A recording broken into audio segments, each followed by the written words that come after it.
What's all this about the Titanic not actually sinking? Well, there are widely circulated claims that the Titanic actually did not sink and has been a massive and carefully orchestrated cover-up.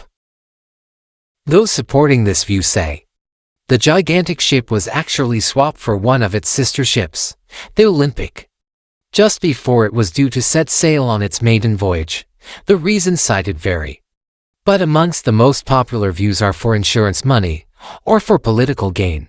Those that say it's just nonsense firmly believe it was indeed, as history has reported the Titanic that sank in 1912. And no way could it have been its sister ship the Olympic, saying it is just conspiracy theorists making it up as they go. In today's episode of What's All This?, we are going to examine the evidence for both sides to allow you to make your own mind up. If the Titanic did actually sink or if it was actually the Olympic that sank, join us as we venture into the darkest and most harrowing chapter in maritime history. When the Titanic sank in 1912, it was a shock throughout the world at the time and has endured as one of history's great tragedies. The magnificence of maritime innovation at that time was embodied in a technically remarkable ship. However, a persistent counterview that it wasn't actually the Titanic that sank that day has come to pass, and with the popularity of social media has gained momentum in recent years. So was it actually the Titanic that sank? Well, everyone seems to agree on one fact: a very large ship really did sink in the sea waters of the North Atlantic on April 15, 1912. And approximately 1,500 passengers aboard that ship died horrible deaths. It is claimed the Titanic wasn't actually the technical marvel the ship's parent company had promised. More than 110 years after the ill-fated luxury steamship sank off Newfoundland after hitting an iceberg, killing about 1,500 people on its maiden voyage. Social media has popularized a long-held view that the Titanic was switched with its sister ship, the Olympic. If you're enjoying this video, make sure to hit the like button and subscribe for more content. Also, leave a comment down below about what you would like to watch next, and I will do my best to provide content you guys want to know about. Now back to today's content. The Titanic was built in Belfast, Northern Ireland, at the Harland and Wolff shipyard on Queen's Island, now known as the Titanic Quarter. Its construction began in 1909 and it took 3 years to complete. The shipyard employed over 3,000 workers during its construction. And sadly, 8 workers died during the process.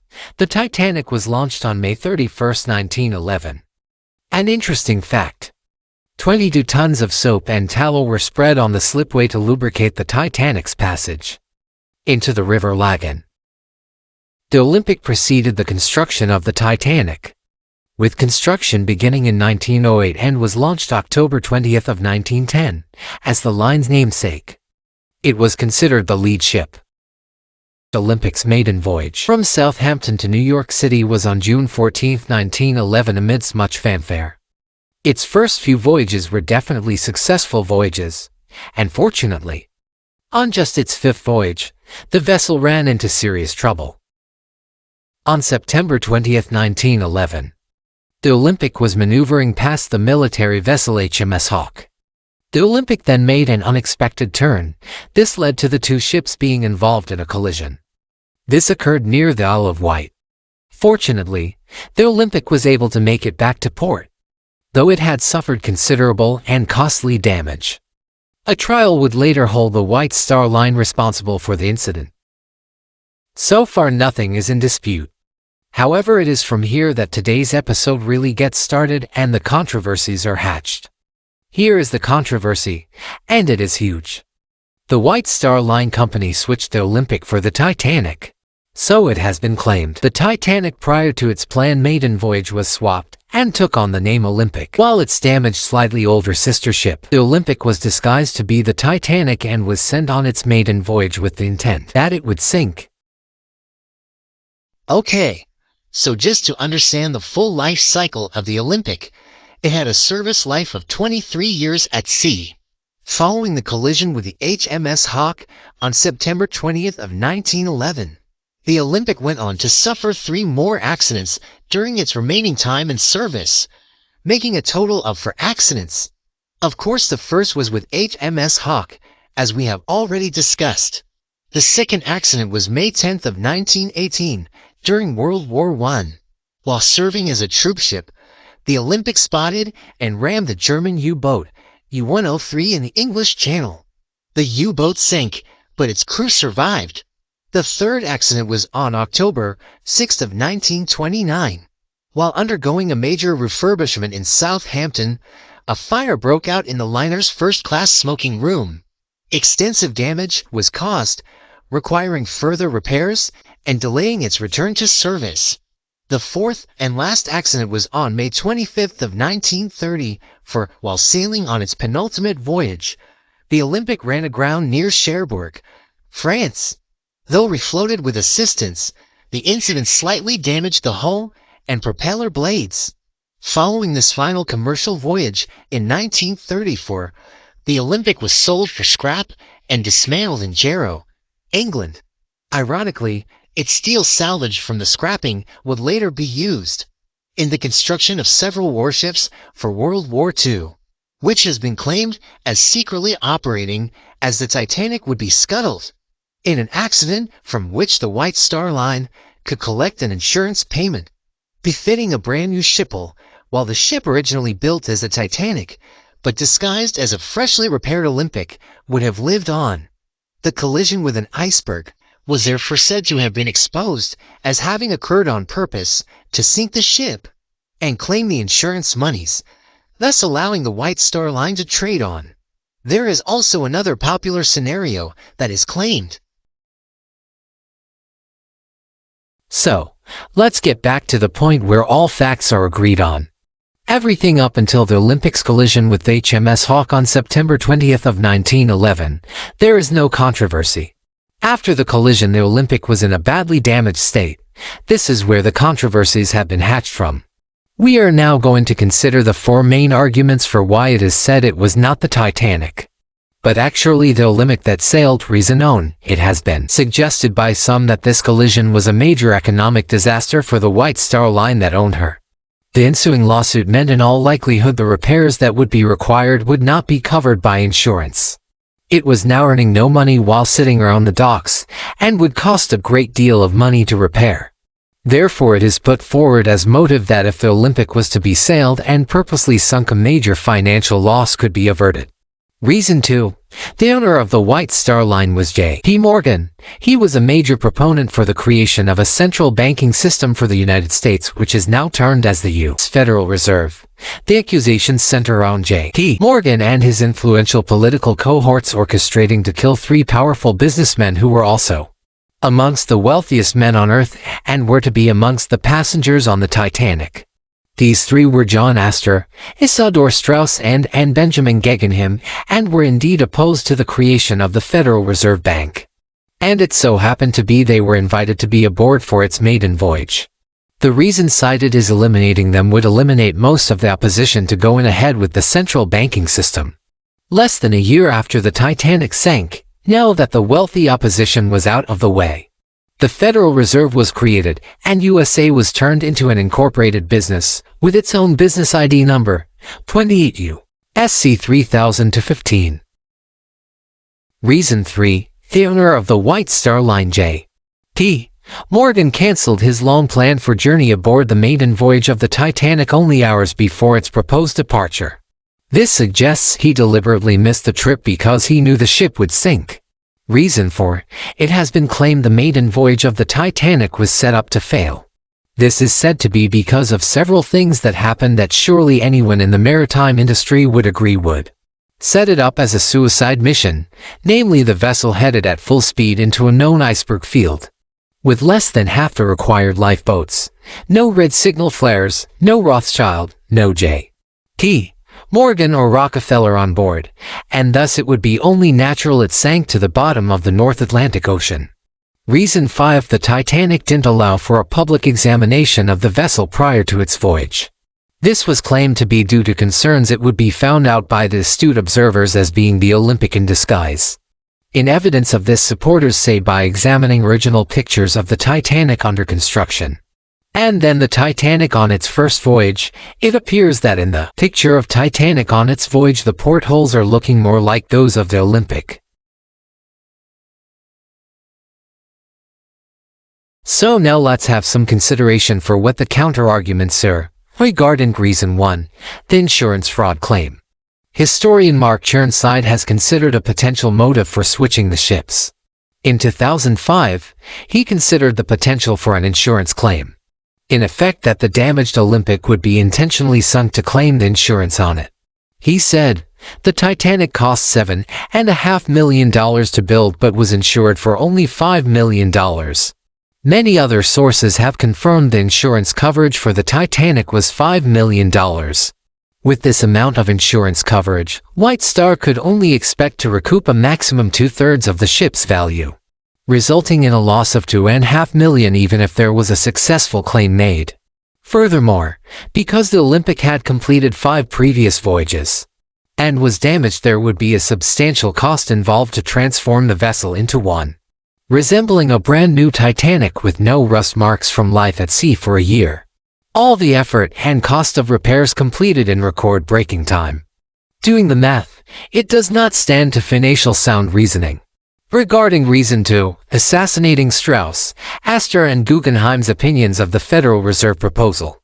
While it is also true that Isidor Strauss, who was Macy's department store owner, John Jacob Astor, who was a property tycoon, and Benjamin Guggenheim, who was a mining boss, all died in the 1912 disaster, no evidence can be found to suggest they were the target of deliberate sabotage.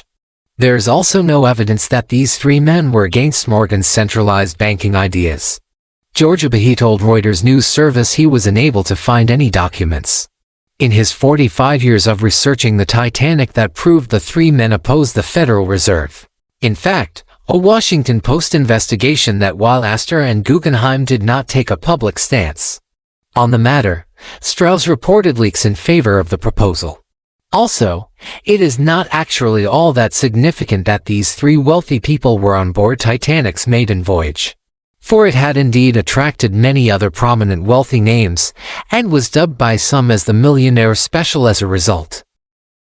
Regarding reason 3, it is agreed that J.P. Morgan cancelled his arrangements to sail just days before. While it is true that J.P. Morgan owned the Titanic and did not sail on its doomed maiden voyage, historians have debated several reasons for Morgan to cancel his trip, but none isolated to the Federal Reserve.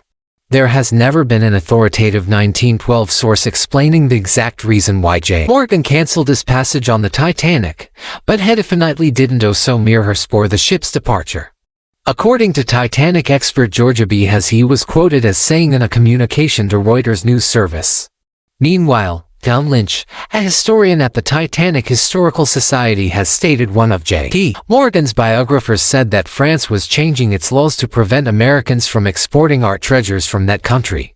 So Morgan, who had several valuable art treasures in France, had to change his plans to be on the maiden voyage of the Titanic and instead went to Paris to oversee getting his purchases out of the country before the new laws went into effect.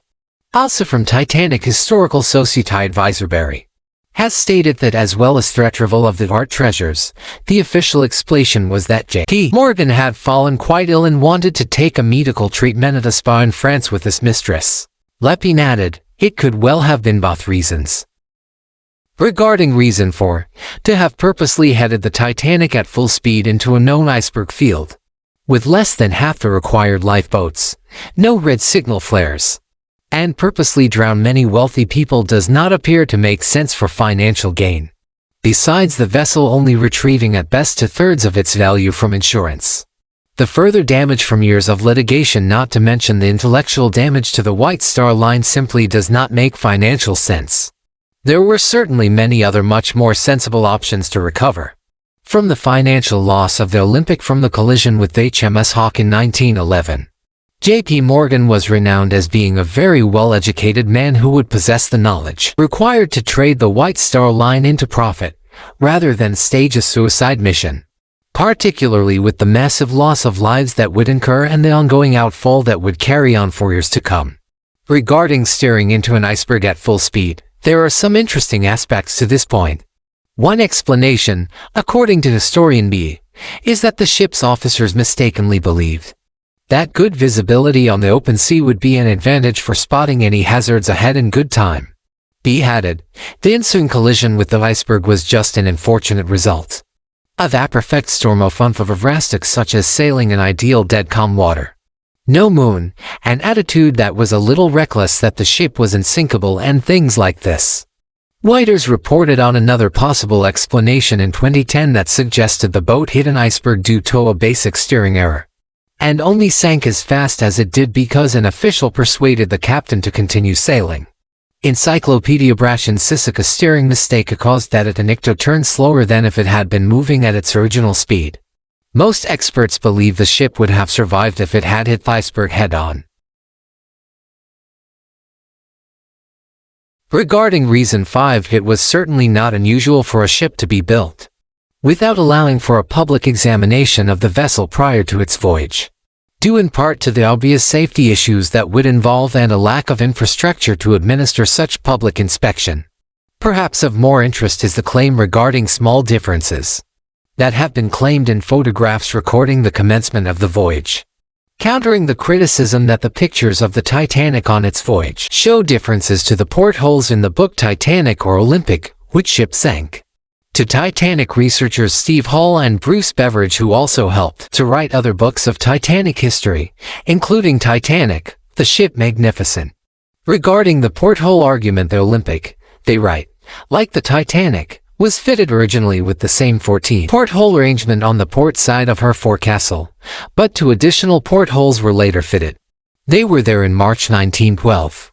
Historian Mark Chirnside also alluded to a number of small but important differences between the two, including extra metal plating that was fitted to the bedplates of the Olympic's engines, having been added in 1911. And this extra metal was still documented as being there in further inspections in the 1920s and 30s.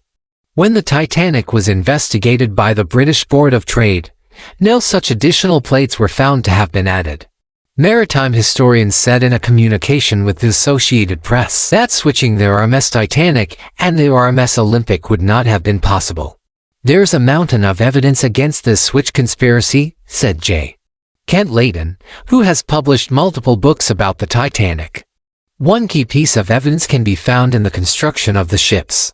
Each had a distinct construction identification number, also known as a yard number, that appeared on many of their parts, including their wood paneling. It is well documented that the Olympic's yard number was 400, while the Titanic's was 401. Multiple artifacts bearing the number 401 have been raised from Titanic, and items auctioned off after the Olympic was retired in 1935 feature the number 400. Every scrap of paneling, which took several months to install in each of those 2 ships, would have had to have been taken off both ships and switched in just a couple of days, which makes this impossible, Leighton said. Mark Chirnside, another maritime historian who has written about the Titanic, pointed out that the Olympic and the Titanic were both surveyed by British authorities to ensure they met certain standards. The surveyors that went over them made the most detailed notes, right down to the last rivet, about repairs or maintenance that needed doing, he said. There is simply no way possible to pass off one ship as another. Regardless, experts say, the sheer number of people it would have taken to pull off a switch of the Olympic and the Titanic adds to its implausibility, especially because the most likely place for the switch to occur would have been in the easily viewable Harland and Wolff shipyard in Belfast, Ireland. Both ships were built there and the Olympic went back for repairs after its collision with the HMS Hawke. It was really open air. There were hills around the shipyard, where people could see if they were doing that kind of work to the ships, Leighton explained. Just ordinary people that lived in the Belfast area would have been able to see. We also know there were visitors to the shipyard and press who took photos of the ships during that stay. They weren't being kept out of the shipyard like there was something super secret going on. Further reasons, perhaps the most substantial reason to believe it was the Titanic that sailed in April 1912, is that a phenomenal, and many say impossible effort would be needed for the switch between Olympic and Titanic because although the two ships were built in the same shipyard around the same time, the two vessels were actually far from being identical. Here are the differences. 1. The Titanic had a unique cough arrangement and much larger low-cart restaurant than the Olympic, and was modified based on the company's earlier experience with the Olympic as the dining proved to be inadequately small. 2. According to the Associated Press, in recent times Titanic wreckage has been recovered, bearing the ship's unique construction identification number which was 401. The 401 being irrefutable evidence that it wasn't an ill-fated cover-up. 3. Considering the Olympic had sailed several voyages and was then in a damaged state, whereas the Titanic was brand new, never been sailed, it is simply impossible to present a 1-year-old ship as a new one considering the vessel was being boarded by discerning upper-class people who had paid a hefty price for a first-class voyage. As we bear witness to the tragedy that befell the RMS Titanic, we are reminded of the importance of preparedness, compassion, and the resilience of the human spirit. The ship's maiden voyage serves as a stark contrast to its doom, highlighting the immense power of human ingenuity and the potential for both triumph and tragedy. So, in conclusion, there are people on both sides of this situation. Many firmly believe it was not the Titanic that sank and has been a massive cover-up. Others say the evidence does not support that view. The role of this stroll down memory lane has been to present both sides of the argument. So what do you think? Leave your comments below and I am sure your views and further evidence will be considered and valued by many others. Thank you for listening. Please join me next time when we will delve into another episode.